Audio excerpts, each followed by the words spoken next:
Please tell me about yourself. What makes you happy? My name is James Stanton Cooke. I'm 28 years old and I'm the co-founder of Beardson for Conservation. This is a very new not-for-profit environmental organisation that makes me extremely happy. I find it's allowed me to engage with the general public, like-minded people in topics and areas that I find extremely important. And in saying that as well, it's one thing that does make me extremely happy is being able to go to wilderness areas and environments where there is a lot of greenery, there's a lot of trees, both for physical, mental and spiritual reasons. And for me, it allows me to reconnect with the one planet we all share. And it would be wonderful that with education and awareness and individual action that we could all work together in protecting the one planet we all live on. And James, let's talk about your work as a tool for change. What are your projects about and what's your mission? So Beardson for Conservation started in 2013, established, but it's been growing like a beard for quite some time. Me and my partner Jessica, who's the co-founder, we embarked on some travels and we spent quite a bit of time in the Amazon basin in Bolivia, where at the time I had a traveller's beard and you'd come along other travellers and they'd always go, "Oh mate, your beard looks great, awesome." And from that sort of feedback we thought, well, let's make it represent something. Let's make it represent growth, natural growth, or last remaining rainforests and ecosystems around the world, which we know are just so vital for our survival on the planet. So from that we started our mantra to grow a beard, to start a conversation about conservation. And from that we've developed into other areas where we've developed the Winter Blanket Challenge, which has got a lot of linking branches which all interlinks, and that's how we see it. It is all interlinked. So it's about reducing razor blades and being a consumer into landfill in our ocean. It's also about not using products that are tested on animals, so for ethical reasons there. And also just to show, well, it allows a conversation for people to get educated, to make awareness of these certain places that are so precious and fragile and really last remaining.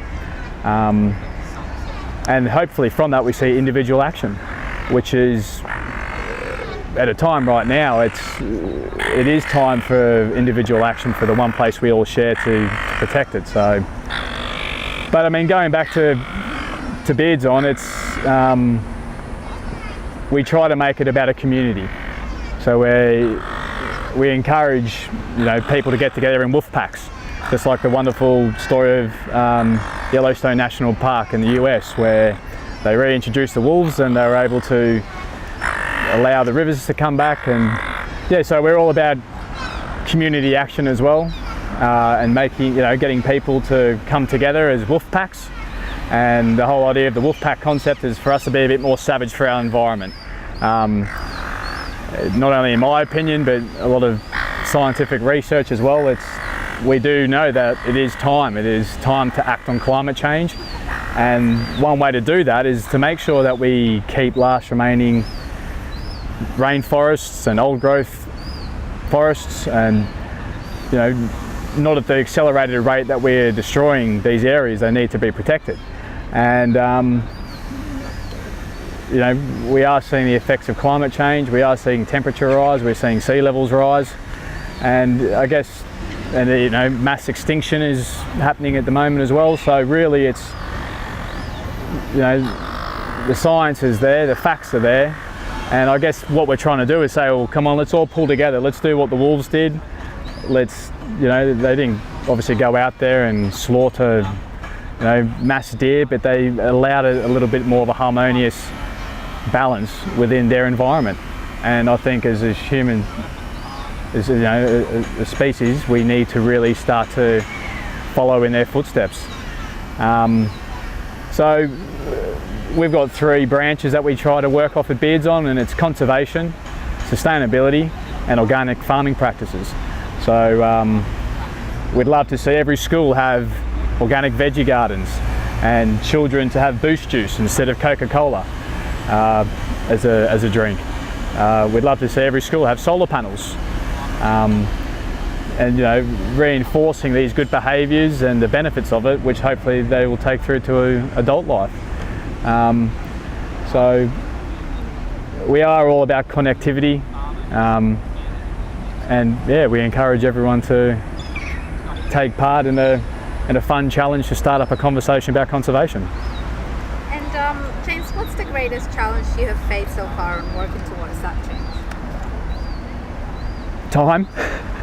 I think everyone would say the same thing, is the time to get enough done in one day, and to organise events and draw people in. And really we are playing, in my opinion, a time game with acting on climate change. In my opinion as well, I believe that,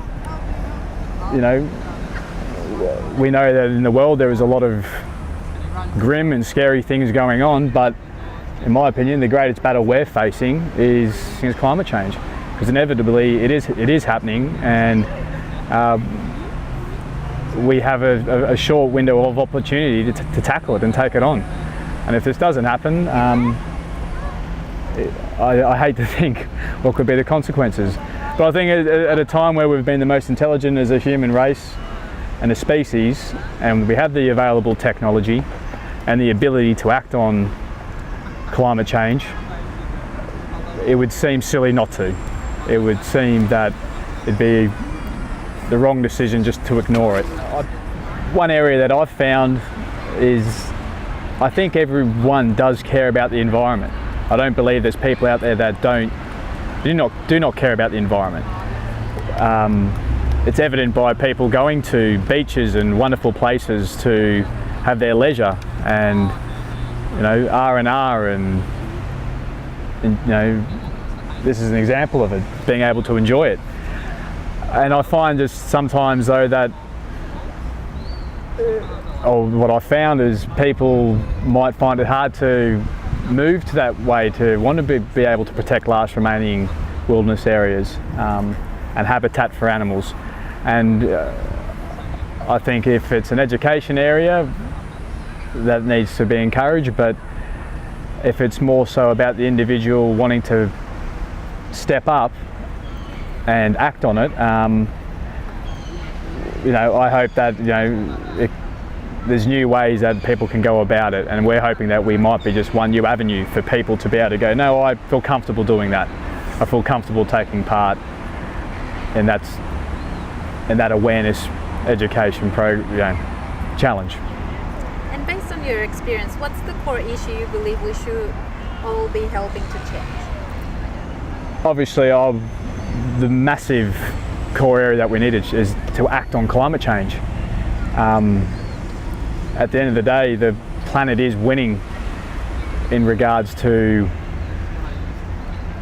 if it decides that we've gone beyond the breaking point of 2 degrees, or what they believe is heading towards 4 degrees temperature increase. So we really need to act on that. If we don't act on it, we will lose. And it's shocking to think that human beings and other species who don't have a voice, we're all in this mess together. There's no other way out of it. We are all in this mess together, and we need to drastically work together very fast to address these issues. And at the same time, yes, it is scary times, but if we can do it in a fun way, if we can have a laugh about it, if we can encourage people to say, well, yes, we know this is happening, but what can you do? How can you help?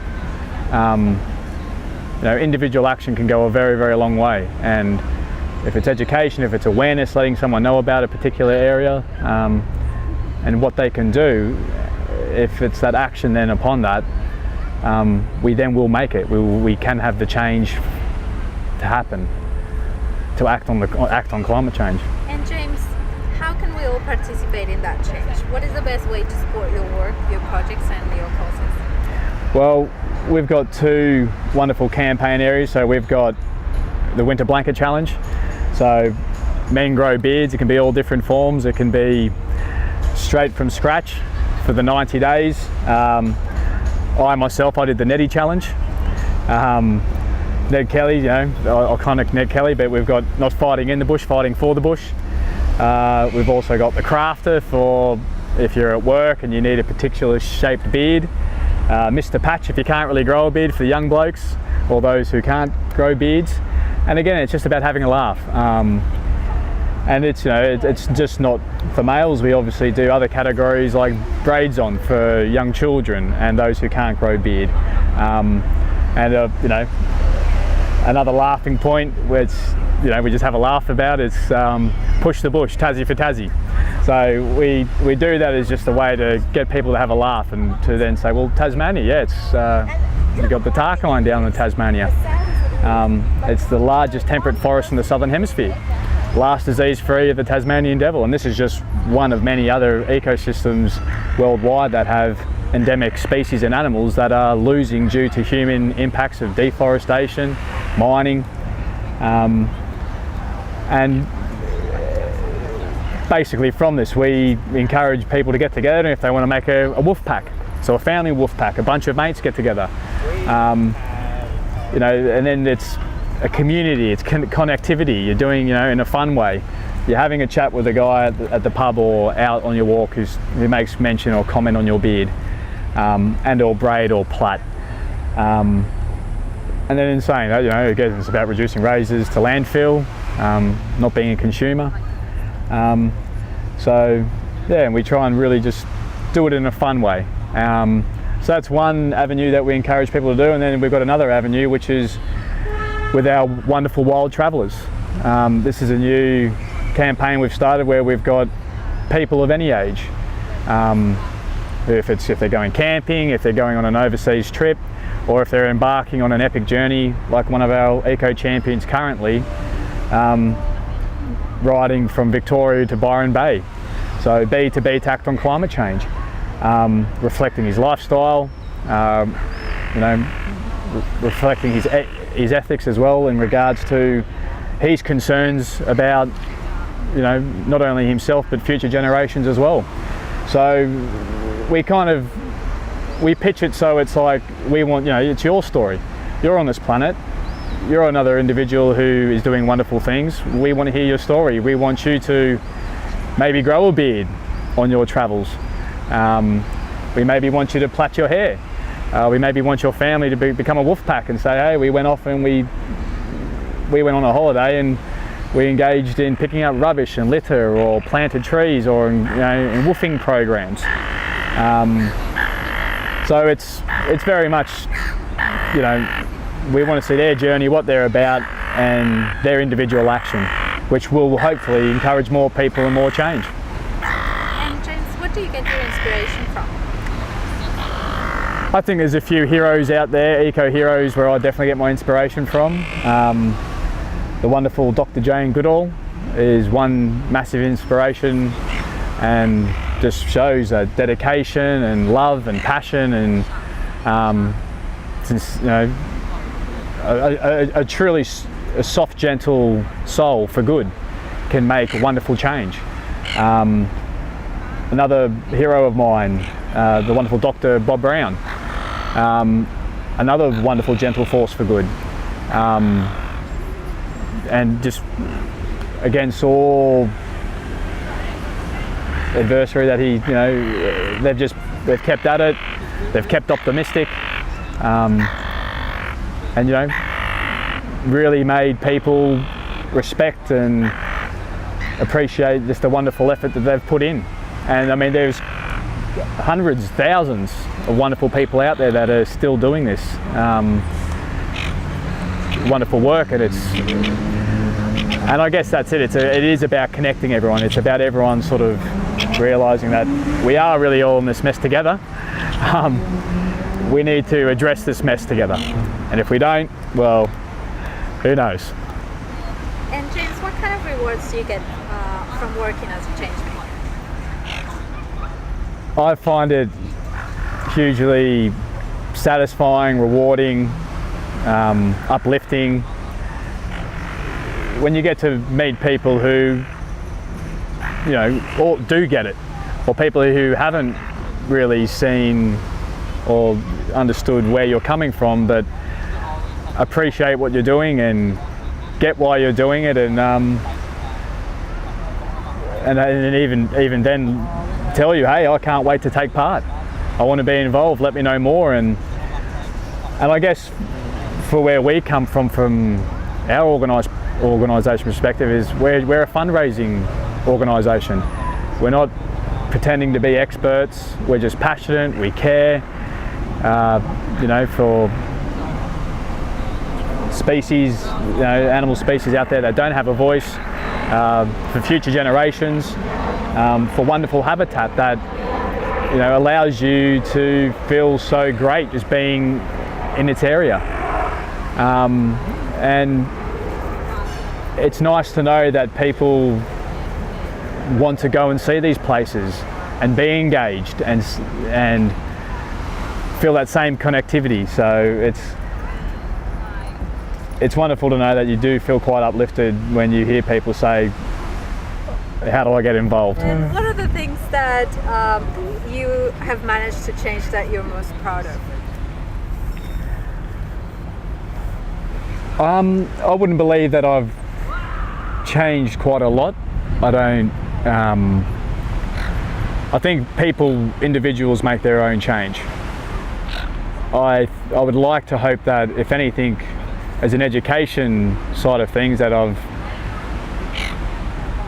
let people know about certain places that they've never heard about before, or encourage them to watch certain documentaries, or just engage in local community groups, if it's bush regeneration, or if it's starting their own organic veggie patch, or seeing the benefits of working within a community and how rewarding that is for not only themselves but as a community, and how good that feels. And what kind of support do you have when you face a challenge? Who backs you up? Who is behind the scenes?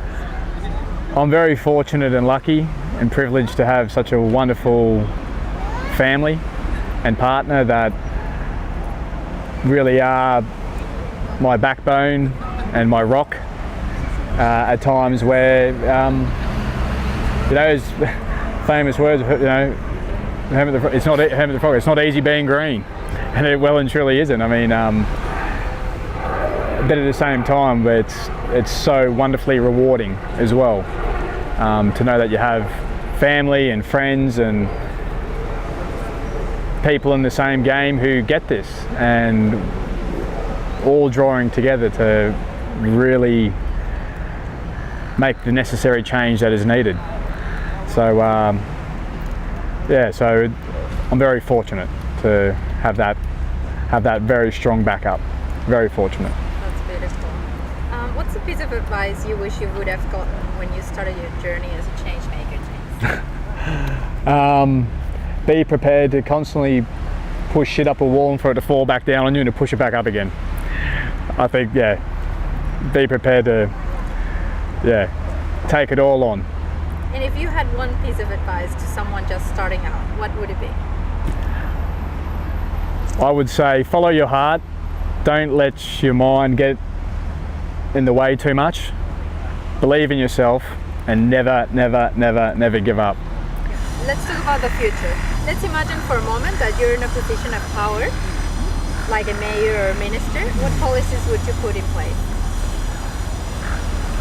I would definitely put policy in place to say any last remaining old growth forests, reserves, national parks, that they are to be ultimately and utterly protected. We've seen the effects of deforestation worldwide, and it's just a given that we know how important that not only land mass trees are, but even our oceans. I would definitely ban plastic bags. I would definitely encourage every building to have solar panels, every household to have a water tank, every household to be linked on some sort of network or grid of renewable technology which is readily available, and it is there. You know, our fishing practices, sustainable fishing practices, where we aren't destroying the lungs of our planet. Every school to engage and take part in permaculture, to engage in harvesting, engage in eating the food at school, to not only see physical and mental well-being, but to also have an education of how to take this home to their parents or do it themselves at home. I mean, I think there is so many different policies that I think it would be, you know, that could just make such wonderful change, and it is happening. And is it happening fast enough? Is there vested interests involved as well with certain policies at the moment? There's, of course, but definitely I would encourage those 3 areas. James, thank you so much for this amazing conversation and for your generosity on sharing the insights of your journey with me. And I wish you all the luck and the success in your current projects and the future projects as well. Thank you. Thank you so much for having me. Ta.